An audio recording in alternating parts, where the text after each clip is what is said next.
महर्षि वाल्मीकि। अयोध्या के समीप तमसा नदी के किनारे महर्षि वाल्मीकि तपस्या करते थे। वह प्रतिदिन प्रातः स्नान के लिए नदी जाया करते थे।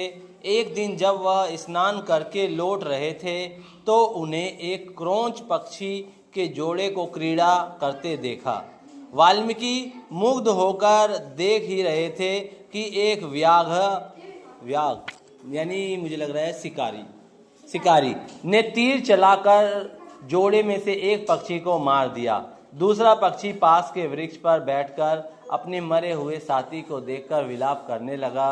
इस करुण दृश्य को देखकर वाल्मीकि के मुख से स्वतः कविता का स्रोत फूट पड़ा।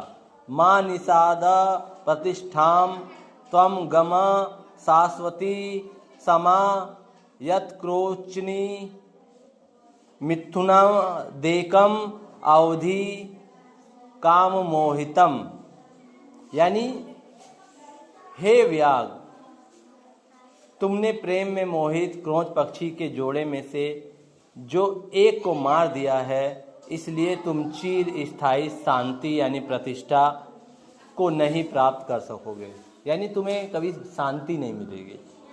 वाल्मीकि ने आगे चलकर विश्व प्रसिद्ध महाकाव्य रामायण की रचना की।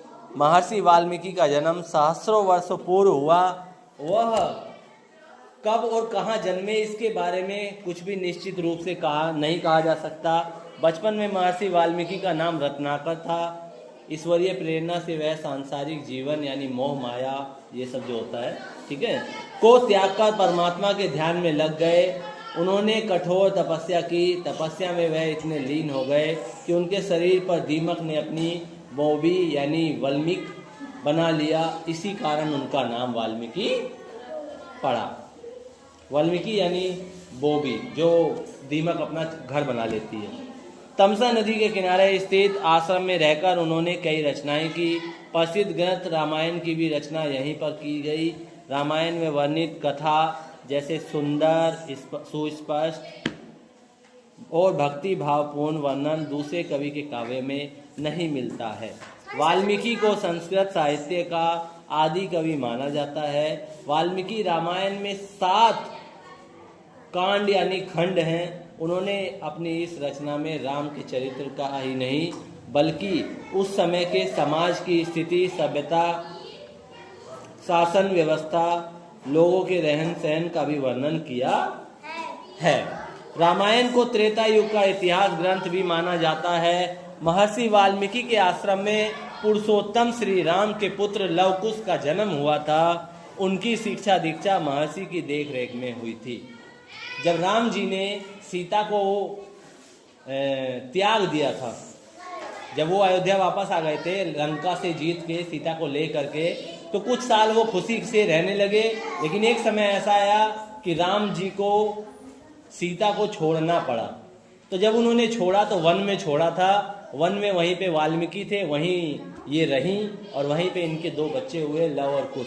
तो हम उन्हीं के बारे में जान रहे हैं कि लव कुश का जन्म वाल्मीकि के आश्रम में हुआ और वहीं पे उन्होंने शिक्षा दीक्षा ग्रहण की। ठीक है, उन्होंने अपने ज्ञान और शिक्षा कौशल से लव कुश को अल्प आयु में ही ज्ञानी बनाया। अल्प आयु मतलब छोटी उम्र में ही उन्हें बहुत सारा ज्ञान दे दिया, यहाँ तक कि युद्ध कला में भी माहिर कर दिया था और युद्ध कला में पारंगत कर दिया। श्री राम के अश्वमेध यज्ञ का घोड़ा जब महर्षि वाल्मीकि के आश्रम में पहुंचा तो लव कुश ने उसे बांध लिया। उन्होंने लक्ष्मण, भरत, शत्रुघ्न की सेना को पराजित कर अपनी असीम शक्ति और प्रतिभा का परिचय दिया। यानी जब राम जी ने अश्वमेध यज्ञ कराया था तो उसका घोड़ा छोड़ा जाता है। वो घोड़ा जहाँ जहाँ जाता है वो जमीन उस राजा के अधीन हो जाती है, या वहाँ का राजा उसको मानता है, जो यज्ञ कराता है उसी को सर्वा मानता है। तो जो नहीं मानेगा उसे युद्ध लड़ना पड़ेगा। घोड़ा जब वाल्मीकि के आश्रम में पहुंचा तो वहाँ पे दोनों जो लव कुश थे उन्होंने, भाइयों ने, दोनों ने मिलके पकड़ लिया उस घोड़े को। वो जान भी नहीं रहते कि ये हमारे पिता का घोड़ा है, पकड़ लिया। और राम जी जिसको भी भेजते थे वो उसको मूर्छित कर देते थे, बेहोश कर देते थे, मार के लिटा देते थे। लक्ष्मण जी, भरत, वो क्या नाम है, हनुमान जी आए थे, उनको बंदी बना के रख लिया। लक्ष्मण आए, भरत आए, शत्रुघ्न आए, सबको मूर्छित कर दिया।